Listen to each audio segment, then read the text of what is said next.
England के खिलाफ पहले टी20 मुकाबले के लिए टीम मैनेजमेंट ने 3 बड़ी तब्दीलियां करने का फैसला किया है। कौन सी 3 बड़ी तब्दीलियां होने जा रही है इसके ऊपर जायज़ा लेंगे। इसके अलावा टीम के हेड कोच गैरी क्रिस्टन ने भी जो है वो टीम को ज्वाइन कर लिया है। कल जो है वो पहुंचे इंग्लैंड, जो है वो आप सबको पता है कि आईपीएल में मसरूफ़ थे, वहां से डायरेक्ट जो है वो इंग्लैंड रवाना हुआ। अब वो पाकिस्तान क्रिकेट टीम के साथ रहेंगे और उन्होंने खुला ऐलान किया है कि बाबर आजम के ऊपर बोझ कम किया जाएगा, उनका आधा बोझ जो है वो मैं खुद उठाऊंगा, जो कि एक अच्छी बात है क्योंकि माजी से हम देखते हुए आ रहे हैं कि कैप्टन के ऊपर काफ़ी ज़्यादा बोझ होता है और जो नया कोच आता है वो हमेशा से ही साइड मार लेता है। लेकिन गैरी क्रिस्टन जो है वो पाकिस्तान क्रिकेट टीम के अब कोच बन चुके हैं और अब टीम को भी उन्होंने ज्वाइन कर लिया, जो कि एक अच्छी बात है। और कई हद तक जो गैरी क्रिस्टन का कोचिंग के अंदर रिकॉर्ड है वो काफ़ी ज़्यादा ज़बरदस्त रिकॉर्ड है। माजी में भारत की भी जो वो कोचिंग संभाल चुके हैं और काफ़ी ज़बरदस्त रिकॉर्ड है इनका। अब पाकिस्तान की कोचिंग संभाली है तो यहाँ पर तब्दीलियाँ करने का भी बड़ा बड़ा फैसला जो है वो खुद लेने के लिए जा रहे हैं इंग्लैंड के खिलाफ, क्योंकि वो यहीं से जो है वो टी20 वर्ल्ड कप का कॉम्बिनेशन सेट करने के लिए जा रहे हैं कि यहीं से डायरेक्ट जो वो टी20 वर्ल्ड कप का कॉम्बिनेशन सेट किया जाए,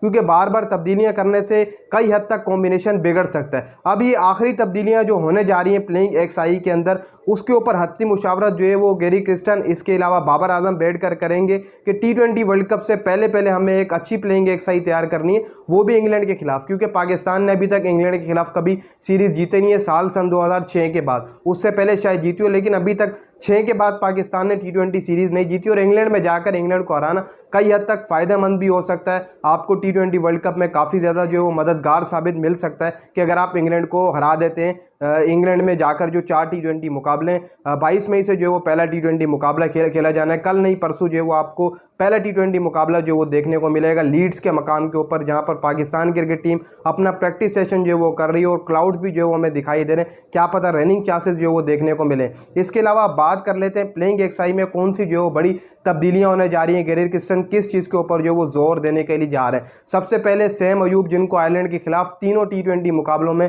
मौका दिया गया था, लेकिन तीनों टी20 मुकाबलों में कुछ बड़ी इनिंग नहीं खेल सके।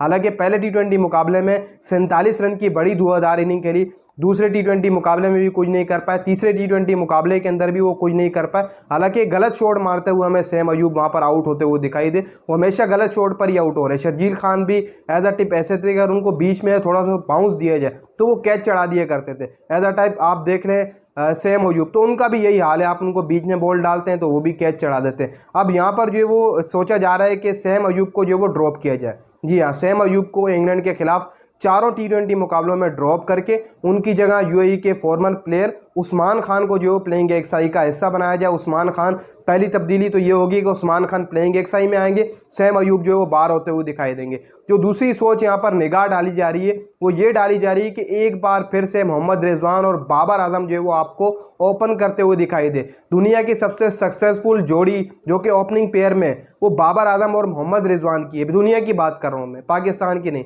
भले एवरेज स्ट्राइक रेट थोड़ा सा कम हो, उस चीज़ को अगर मद्देनज़र हम नहीं रखें तो कई हद तक हमें एक अच्छा रिकॉर्ड दिखाई देता है दोनों के दरमियान। और इंग्लैंड के खिलाफ 213 रन की जोड़ी इन्होंने ही बनाई थी, ये सबसे बड़ा रिकॉर्ड भी इन्हीं के पास है पार्टनरशिप के अंदर, बाबर आजम और मोहम्मद रिजवान के साथ। अब यहाँ पर गैरी क्रिस्टन ये सोच रहे हैं कि बाबर आजम और मोहम्मद रिजवान दोबारा से एक बार इंग्लैंड के खिलाफ ओपनिंग करें, वही पुराना कॉम्बिनेशन पाकिस्तान का है। इसके अलावा फ़खर जमान के ऊपर जो नजरें जा रही थी कि फ़खर जमान ओपन करेंगे, फ़खर जमान अब ओपन नहीं करेंगे। फ़खर जमान तीसरे नंबर पर ही आकर खेलेंगे, उनको अपना नंबर जो दिया गया उसी पर आकर खेलेंगे, जो सब प्रैक्टिस सेशन में हमें दिखाई दे रहा है कि बाबर और मोहम्मद रिजवान आपको दोबारा ओपनिंग करते हुए दिखाई देंगे। इसके अलावा उस्मान खान जो है फ़खर जमान के बाद आएंगे, नंबर 4 पर आकर खेलेंगे, वो भी एक बड़ी तब्दीली जो कि मैं समझता हूं कि उस्मान खान की प्लेइंग एक्सआई में आना फिर उसको ओपन खिलाना काफ़ी बेहतर रह सकता था, लेकिन आप नंबर 4 पर खिला रहे हैं एज अ टाइप, तो फिर भी जो है वो कुछ बेहतरी हो सकती है। एक अच्छा प्लेयर है टी20 का, एक अच्छा खिलाड़ी है, आपने पीएसएल में देखा होगा।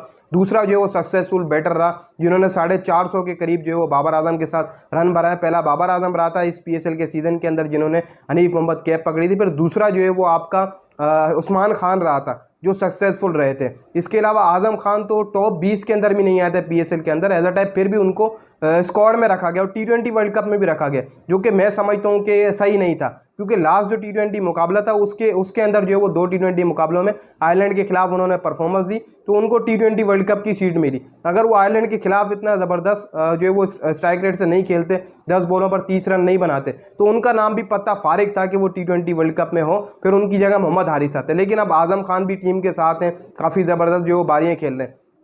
इसके अलावा शादाब खान या फिर अबरार अहमद, इन दोनों में से जो वो एक स्पिनर को टीम के अंदर खिलाया जाएगा, एक फास्ट बॉलर कम किया जाएगा। टीम मैनेजमेंट का ये कहना है। नीचे से as a type Naseem Shah, Mohammad Amir, Shaheen Shah Afridi या फिर अब्बास अफरीदी, इन चारों में से जो वो एक फास्ट बॉलर कम करके या फिर अबरार अहमद को प्लेइंग 11 में खिलाया जाएगा या शादाब खान को खिलाया जाएगा। अबरार अहमद को पिछली पूरी सीरीज़ नहीं दी गई थी, तो मेरे ख्याल से इस बार जो पहला T20 मुकाबला इंग्लैंड के खिलाफ अबरार अहमद को खिलाया जाएगा। शादाब खान जो वो ड्रॉप होने जा रहे हैं पहले T20 मुकाबले के अंदर। फिर नीचे जाकर भी जो है वो काफ़ी बड़ी खबर निकल के आ रही है कि हारिस रऊफ जो PSL में इंजरी का शिकार हुए थे, PSL के बाद हमें मैदान में नहीं दिखाई दिए थे, अब उनको भी जो है प्लेइंग XI का हिस्सा बनाया जाएगा। वो भी प्लेइंग XI में शामिल होंगे। इंग्लैंड के खिलाफ पहले T20 मुकाबले में पूरे तरीके से फिट हो चुके हैं और प्रैक्टिस सेशन में भी हमें दिखाई दी हारिस रऊफ उसी पुराने रिदम से। तो यहाँ पर अब्बास अफरीदी को ड्रॉप किया जाएगा, हारिस रऊफ जो प्लेइंग XI का हिस्सा बनेंगे। अब यहाँ पर या फिर एक प्लेयर कौन सा ड्रॉप होगा फास्ट बॉलर्स में थे, क्योंकि अब 4 फास्ट बॉलर जो है वो यहाँ पर हो गए।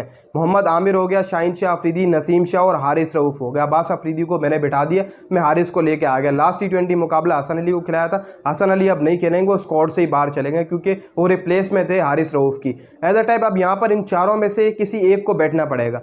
अगर ये टीम मैनेजमेंट कोच ये फैसला करते हैं कि 4 फास्ट बॉलर के साथ हम लीड के मैदान में उतरेंगे, तो फिर तो शादाब खान भी ड्रॉप रहेंगे।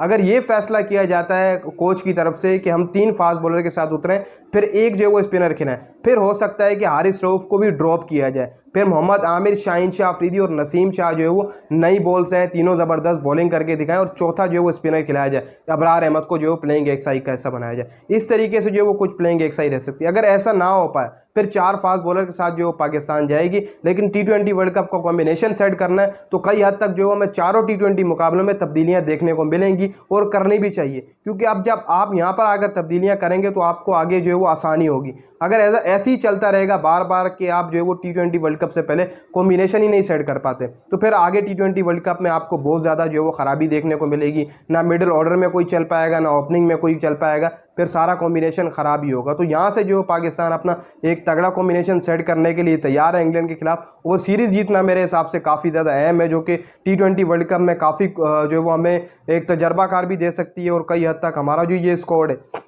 यही स्क्वाड आप सबको पता है कि T20 वर्ल्ड कप में ही जाना है। इसी से जो वो 3 रिजर्व प्लेयर रख दिए गए।